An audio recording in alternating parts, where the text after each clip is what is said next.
Football খেলাকে কেন্দ্র করে কিশোরের ছুরিকাঘাতে যুবক নিহত হয়েছে।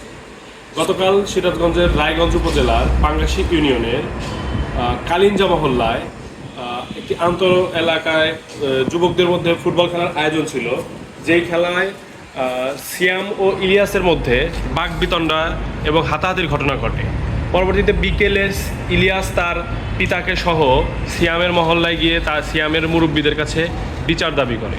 মুরব্বীরা বিচারের আশ্বাস দিলে সিয়াম এবং ইলিয়াসের বাবা এলাকা ত্যাগ করার সময় কালিঞ্জা ব্রিজ সংলগ্ন এলাকায় সিয়াম ইলিয়াসকে পথরোধ করে এবং তার সাথে সেখানে হাতাহাতি এবং মারামারির একটি ঘটনা ঘটলে সেখানে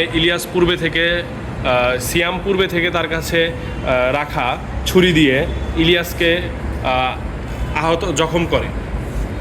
সেখানেই ইলিয়াসের পর্যাপ্ত রক্তক্ষরণ হয়ে ইলিয়াস সেখানে লুটিয়ে পড়ে। পরবর্তীতে স্থানীয় জনগণ ইলিয়াসকে উদ্ধার করে রায়গঞ্জ উপজেলা স্বাস্থ্য কমপ্লেক্সে নিলে কর্তব্যরত চিকিৎসকরা ইলিয়াসকে মৃত ঘোষণা করেন।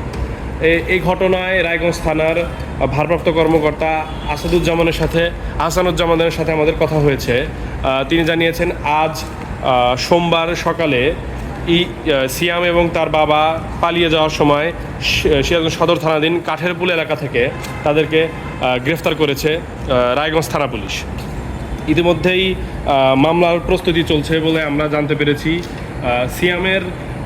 ইলিয়াসের মরদেহ মুনসির আলী মেডিকেল কলেজ হসপিটাল থেকে ময়নাতদন্ত শেষে রায়গঞ্জে তার পরিবারের কাছে সোপর্দ করা হয়েছে। এই ছিল মুনসির আলী মেডিকেল থেকে ফুটবল খেলাকে কেন্দ্র করে কিশোরের ছুরিকাঘাতে যুবক নিহতের ঘটনায় সর্বশেষ।